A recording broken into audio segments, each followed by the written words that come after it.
जो भी है ना, जितने भी आपके एंट्रेंस एग्ज़ाम्स होते हैं, जितने भी, चाहे वो आईआईटी के हैं, चाहे वो नीट के हैं, चाहे वो आपके सीए फाउंडेशन है, जितने भी एंट्रेंस एग्ज़ाम्स होते हैं वो मोस्ट आर कैलकुलेशंस बेस्ड।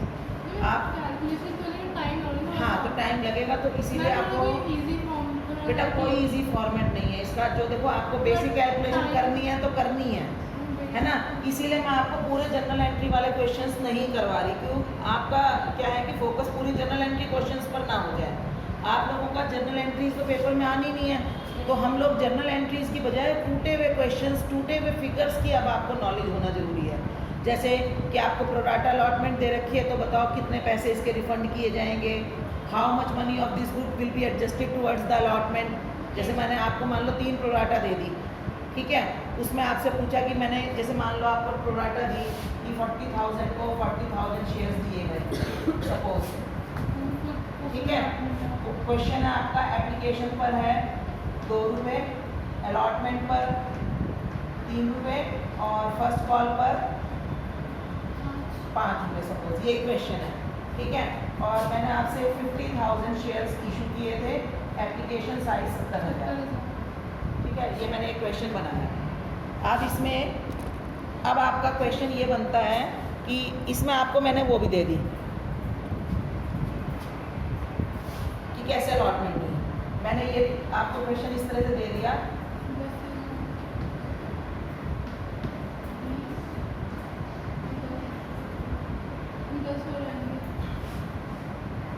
हाँ चलो इसको 20 को मैंने ये देती 10 दे दी, ठीक है, और 10,000 को रिजेक्ट किया, ठीक है। अब आपके इसमें बहुत सारे क्वेश्चन बन सकते हैं एमसीक्यू इसी पर। What amount would have been adjusted, आगे मैंने कहा कि excess application money was adjusted on allotment, ठीक है।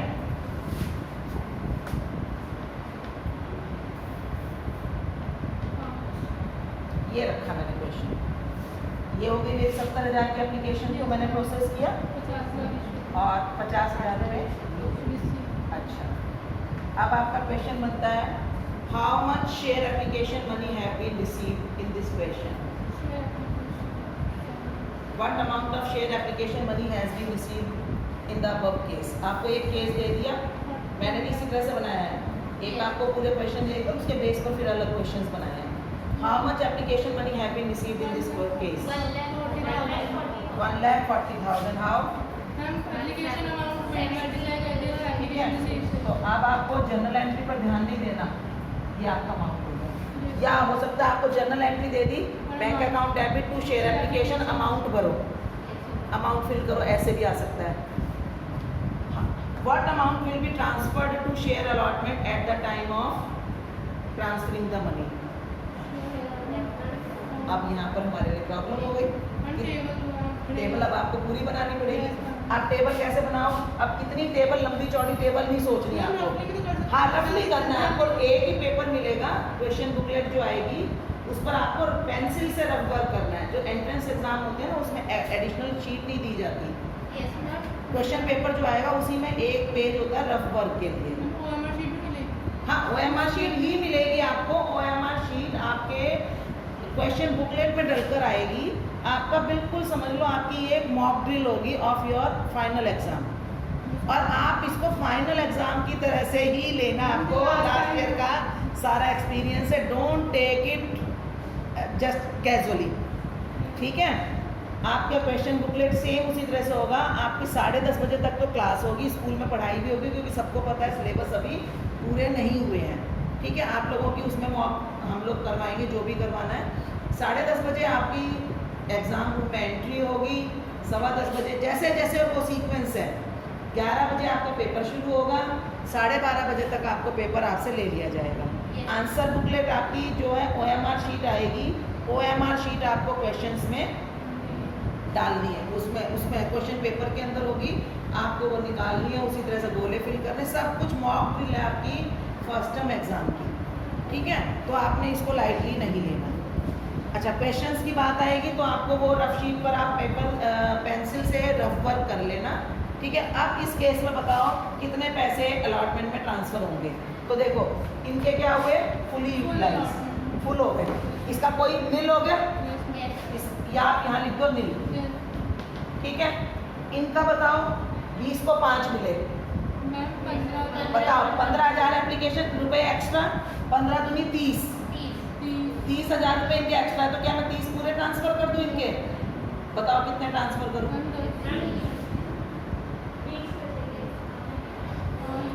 नहीं नहीं, इनके आए कितने हैं? 20 दूनी 40, उसको तो तुम भूलो। 20 में से 5,000 रुपए, 5,000 शेयर तो इनके अलॉट हो गए, उसका तो पैसा यूज हो गया पूरा। बचा कितने शेयर्स का पैसा? 15,000 का। 15,000 शेयर है ना, 15,000 शेयर्स का कितना रुपया बचा? 30,000। तो क्या मैं 30,000 इनका पूरा ट्रांसफर कर दूं? कितना करूं बताओ? 15,000। बताओ कैसे? क्योंकि हमने इनको शेयर 5,000 अलॉट किए हैं, 5,000 पर इनके बनते ही 15,000 हैं, है ना? तो मैं इनके 15,000 ट्रांसफर करूंगी। ठीक है, इनके बताओ 10,000 शेयर्स के लिए लाया गया था, 5,000 बचे हैं, 5,000 का पैसा बच गया। कितना बचा? 5 दूनी 10,000। इनका कितना पैसा ट्रांसफर करूं? 10,000। आया समझ में? ये कैसे? बताओ किसको समझ में आया, किसको नहीं? बताओ क्या नाम है आपका? लवन्य। हाँ बताओ कैसे? इसके तो मैंने 30 थे तो भी 15 ट्रांसफर किए, इनके 10 थे तो 10 ही ट्रांसफर कर दिए। क्योंकि अलॉटमेंट में 30 मांगे तो 500। भाई हमारे पास इनके 30,000 रुपए एक्स्ट्रा बचे थे ना, है ना?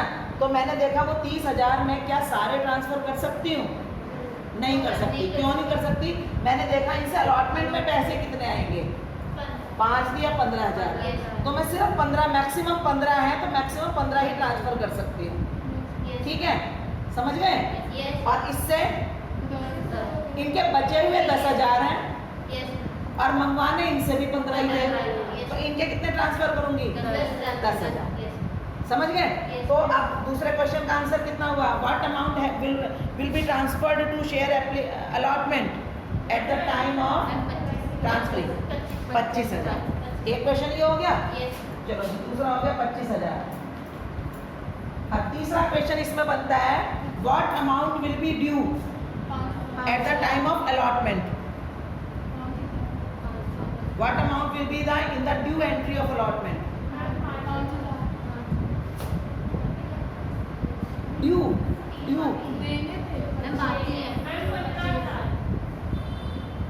भाई ड्यू तो हम सबसे करते हैं ना बेटा। 50,000 शेयर्स हैं हमारे, 3 रुपए पर शेयर हमें मंगाने हैं। अलॉटमेंट करें तो पूछ रहे what amount will be due on allotment?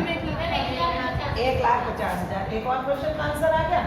अब आपको अगर मान लो जनरल एंट्री कर रखी हो, आपको सिर्फ मैंने लिख दिया, अच्छा फिर मैंने लिख दिया बैंक अकाउंट डेबिट, मैंने एक क्वेश्चन ऐसे दे दिया bank debit to share allotment. अब बताओ इसमें क्या लिखूंगी मैं? अब इस आम का अमाउंट भरना है। पहले तो बताओ ये एंट्री है किस चीज की? पैसा आने की, है ना? तो मैंने आपसे क्वेश्चन ये नहीं पूछा what amount will be received on allotment. मैंने बस आपसे कहा कि जी आप इसकी जो है वो लिखो, इसमें अमाउंट फिल करो। अब बताओ इसमें अमाउंट कितना फिल करोगे? 1,00,000। बताओ कैसे?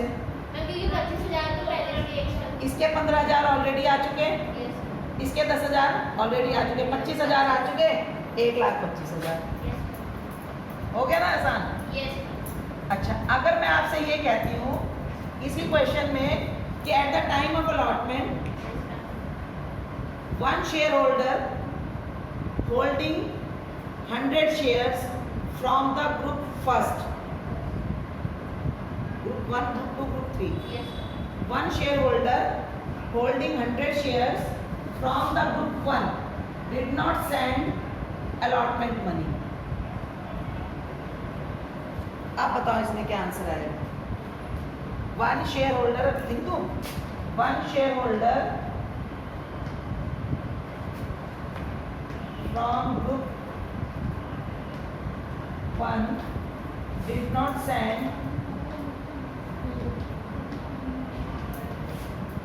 allotment money.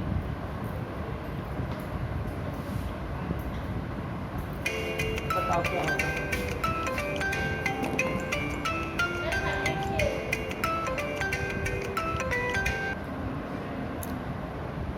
बताओ क्या होगा?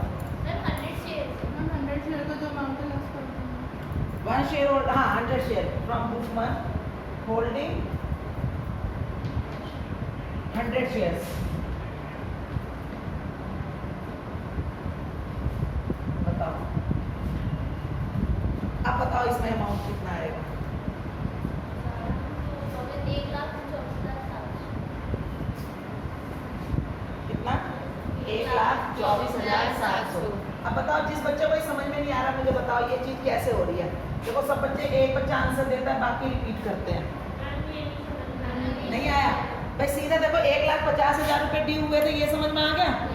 उसमें से 25,000 रुपए नहीं आने थे, 1,25,000 नेट आते ना, उसमें से इस ग्रुप का एक बंदे ने जिसके पास 100 शेयर थे उसने अलॉटमेंट मनी नहीं भेजी, तो इस ग्रुप से तो पूरे उसको 3 रुपए भेजने थे ना, तो 100 शेयर के ऊपर कितने रुपए कमाए?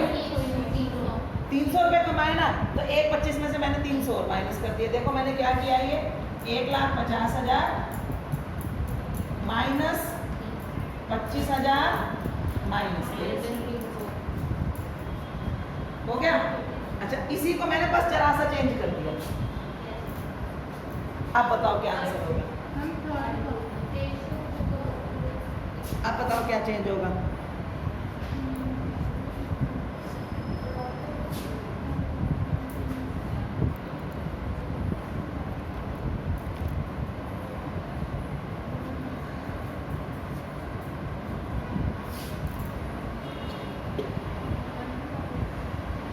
बहुत आसान है इसको निकालना। देखो कैसे, ये वाला ग्रुप है ना, इस ग्रुप के एक पर्सन ने जिसके पास 100 शेयर थे उसने पैसे नहीं भेजे, ठीक है। अब आप पहला काम तो आप ये करो कि पहले ये निकालो कि इस ग्रुप के बंदे को, लोगों को एक्चुअली में कितने पैसे भेजने थे। देखो इस ग्रुप के क्या हुआ, पैसे एडजस्ट नहीं हुए, तो इन्हें तो अपने 3 रुपए पूरे भेजने थे, मैंने पूरे 300 रुपए माइनस कर दिए। इस ग्रुप में क्या हुआ कि इन लोगों के कुछ पैसे एडजस्टेड थे, है ना, तो इस ग्रुप से नेट कितना मंगवाना था? नेट बताओ कितना मंगाना था? Net amount due from third group, बताओ। सिर्फ इस ग्रुप को सोचो।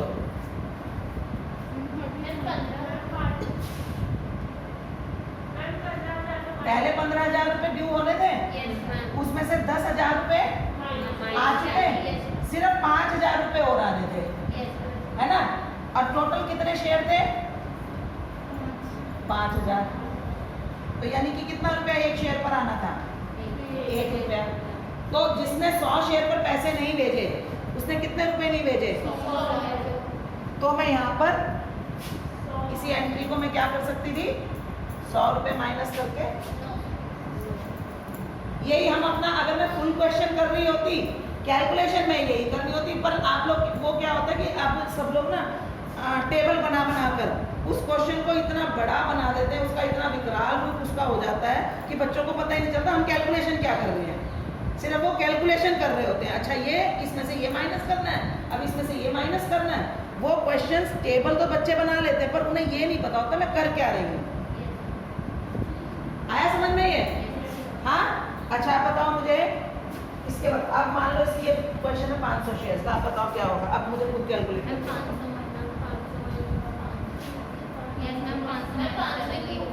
500 माइनस कर दूँ। आया समझ में? क्लियर है?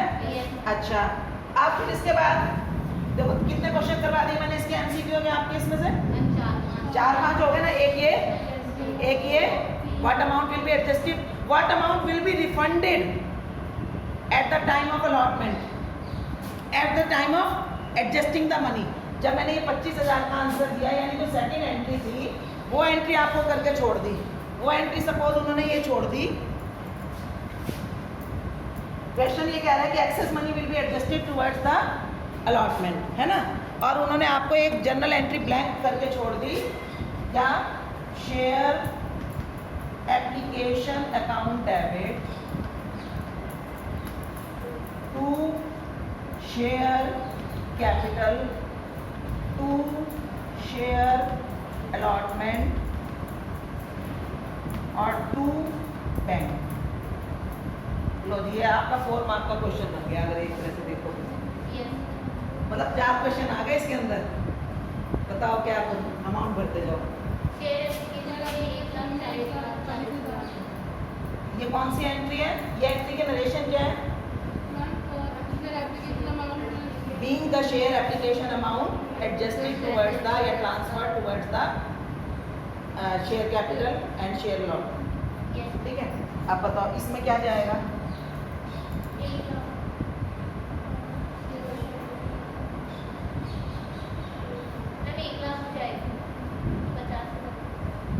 बताओ। ये पेपर में भी एंट्री 2 नंबर की होती है, जब हम ज़्यादातर पेपर चेक कर रहे होते हैं ना, तो ये एंट्री 2 मार्क्स की होती है, हाफ मार्क के 4 अमाउंट, ठीक है। पर पेपर में जब आपको ये बेनिफिट है कि पेपर में अगर हम एंट्री में एक अमाउंट भी गलत कर देते हैं तो वो पूरी एंट्री के मार्क्स कट जाते हैं। अब इसमें बताओ क्या होगा, कितना करेंगे हम शेयर कैपिटल में ट्रांसफर, कितने, क्योंकि 50,000 शेयर है तो उनका 2 रुपये के हिसाब से 1 लाख ट्रांसफर हो गया। शेयर अलॉटमेंट में कितना ट्रांसफर करेंगे, वो हमने कैलकुलेट किया ही था।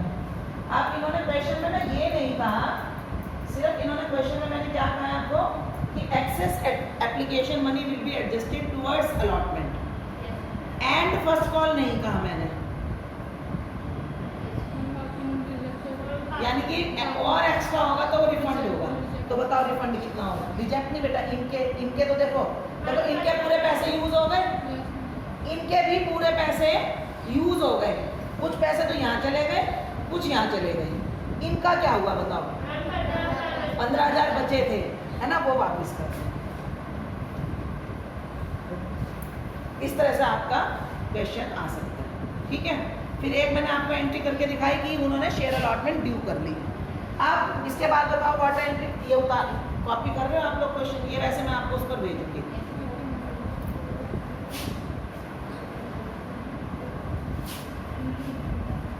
या तो मैं आपको ऐसा करूंगी,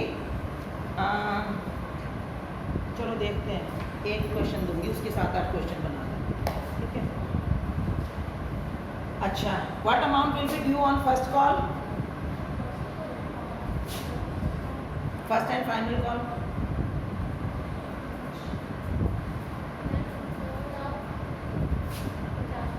$2,50,000। कैसे, 50,000 शेयर्स हैं, 5 से मल्टीप्लाई किया, 2,50,000। What amount will be due on first call if a shareholder did not send his first call money on 500 shares? First call money नहीं भेजी एक शेयर होल्डर ने अपने 500 शेयर पर, what amount will be due,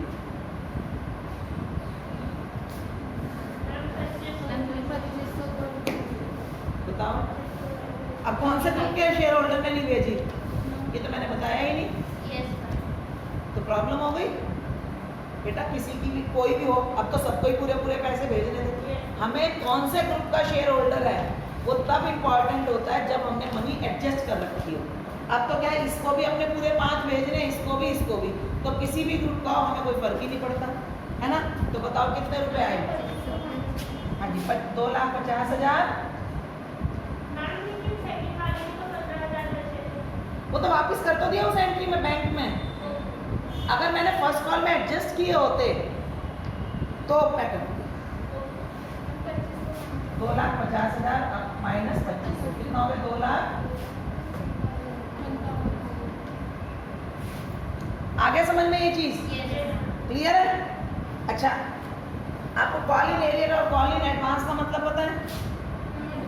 call in arrear जो इसने 2500 रुपये नहीं भेजे हैं, ठीक है, इसकी अगर मैं एंट्री करूँ तो एंट्री कैसे होगी, देखो बैंक अकाउंट डेबिट बैंक में कितने डेबिट हुए? 2,47,500। ठीक है। कॉलिंग एरिया डेबिट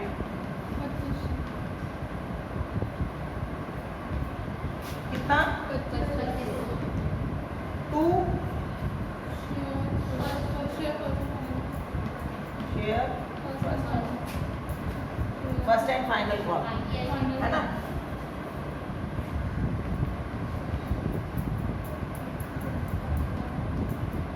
तो कॉलिंग एरिया क्या होता है? वो अमाउंट जो ड्यू हुआ था but was not paid by the shareholder at due time। ठीक है। और कॉलिंग एरिया पर कंपनी जो है इंटरेस्ट ले सकती है। कंपनी जैसे नेक्स्ट होता है तो कॉलिंग एरिया पर इंटरेस्ट होता है 8% पर एनम। ठीक है। एक होती है कॉलिंग एडवांस। कॉलिंग एडवांस का मतलब क्या है कि जैसे कि कोई शेयर होल्डर एडवांस में हमें पैसे भेज देता है, ठीक है, उसके ऊपर कंपनी को इंटरेस्ट देना पड़ता है 10% पर एनम। ठीक है। तो ये चीज़ें भी आपकी पेपर में आ सकती हैं। What is the rate of interest on calling area? Calling advance में तो कंपनी के पास पैसे चलेंगे ना एक्स्ट्रा। अब जैसे मान लो इसने पैसे रख, इसने 15,000 रुपये वापस कर दिए तब तो ठीक है। अगर नहीं तो 15,000 रुपये क्या थे एक्चुअली में कंपनी के पास रखे रहते, कंपनी ने यूज़ किए तो नेचुरल बात है कि कंपनी उसके ऊपर है उसको। ठीक है। तो ये हो गया, समझ में आ गया? इतना ये चीज़ें समझ में आ गई। अब इसी में एक कंसेप्ट होता है, इस टाइप के मैं आपको क्वेश्चंस और भेजूंगी। ये वाला जो क्वेश्चन है इसमें सारी चीज़ें आ गई हैं। ठीक है। आप या तो इसको नोट कर लो, क्या फोटो तो ये आपको उस पर मिलेगा तो आप स्क्रीनशॉट ही ले लो, है ना? पूरा क्वेश्चन दिख रहा है आपको? वैसे आ तो रहा है ना, पूरा ही है वैसे तो, है ना? ये क्या है? अलॉटमेंट। बेटा आपकी कॉपी में नोट डाउन होना चाहिए। ये तो हमारा ब्लैक बोर्ड पर तो हम फैक्ट्स लिखते हैं, है ना? ये क्या है? ये हमारे इशू और ये अप्लाई। ठीक है। ये अलॉटमेंट के ग्रुप्स हैं, ग्रुप 1, 2 एंड 3। ये फिर नीचे का पोर्शन है। किसी छोटा सा ही ब्लैक बोर्ड है इसीलिए ऊपर हमें सब कुछ करना है। इसके बाद हम करेंगे बात शेयर फॉर फ्यूचर, है ना? अच्छा एक हाँ, सिक्योरिटी इशू एट प्रीमियम भी बताया था मैंने आपको। Shares can be issued at premium also, है ना? कि जब कोई एग्जिस्टिंग कंपनी होती है या अच्छे प्रमोटर्स होते हैं तो शेयर्स जो है फेस वैल्यू के अलावा प्रीमियम पर भी इशू किए जा सकते हैं। जस्ट लाइक कि जब कोई नया पार्टनर आता है तो गुडविल आता है, तो उसी तरह से जब नया शेयर होल्डर कंपनी के शेयर्स खरीदता है तो company can demand premium also. तो मैंने आपको उसके यूजेस बताए थे, 5 यूजेस बताए थे सेक्शन 78 में। सेक्शन 78 करवाया था ना आपको, 5 यूजेस बताए थे कि जो शेयर प्रीमियम का, सिक्योरिटी प्रीमियम रिजर्व का जो पैसा होता है that can be used only for 5 purposes which have been mentioned in the section 78 of Companies Act 2013। और वो ज़रूर कर लेना, उसमें से एक क्वेश्चन तो ज़रूर आ ही जाए, समझ गए? और जो सिक्योरिटी प्रीमियम है वो हम किसी भी कॉल के साथ मंगवा सकते हैं। ठीक है।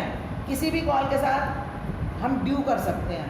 हम चाहें तो एप्लीकेशन के साथ मंगवा सकते हैं, चाहे तो हम अलॉटमेंट के साथ मंगवा सकते हैं, चाहे हम फर्स्ट कॉल के साथ, या तीनों के साथ, या 2 के साथ। मतलब इसका कोई हार्ड एंड फास्ट रूल नहीं है कि हम किसके साथ मंगवाएंगे।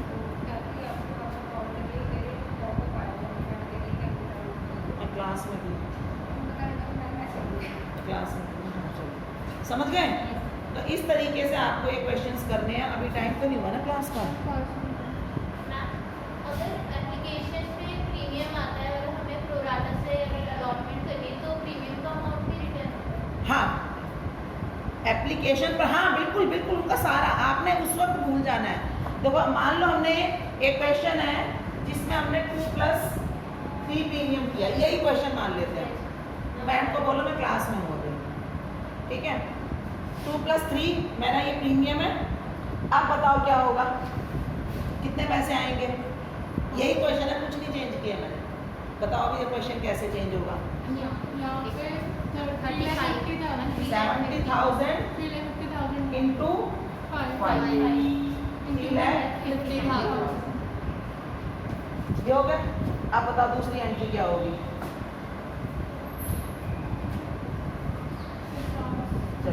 अब हिसाब लगा के मुझे फिर से बताओ कि इसकी क्या एंट्री बनेगी।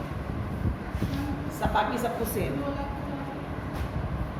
ये वाली एंट्री करनी है मुझे, शेयर एप्लीकेशन अकाउंट डेबिट। अब इसमें एक चीज ऐड हो जाएगी, मुझे सिक्योरिटी प्रीमियम भी लिखना पड़ेगा। To share capital, to security premium reserve,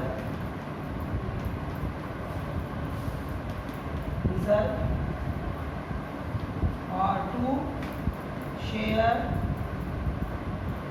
allotment and to bank. अब बताओ क्या होगा। बाकी क्वेश्चन सारा सेम है। यहाँ पर आप क्या लिखोगे, 3,50,000। यहाँ क्या लिखोगे,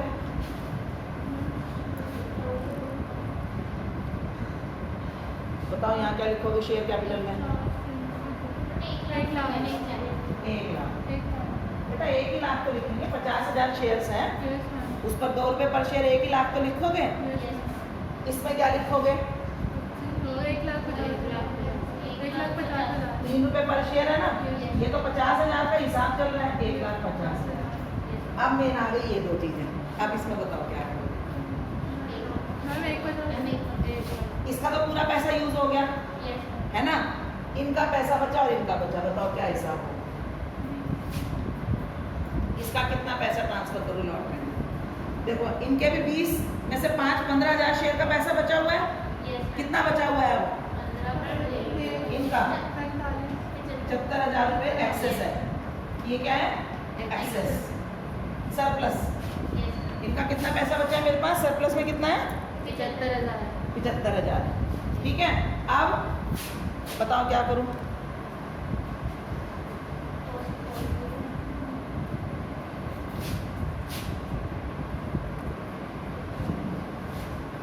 बस वही हिसाब लगाऊं ना, 5,000 शेयर पर फर्स्ट कॉल में मुझे कितना चाहिए अलॉटमेंट पर? 15। तो मैं 15 ही ट्रांसफर करूंगी अभी भी। इनका कितना बच गया मेरे पास? 60,000। इसको मैं क्या करूंगी? रिटर्न। अब इस ग्रुप का बताओ।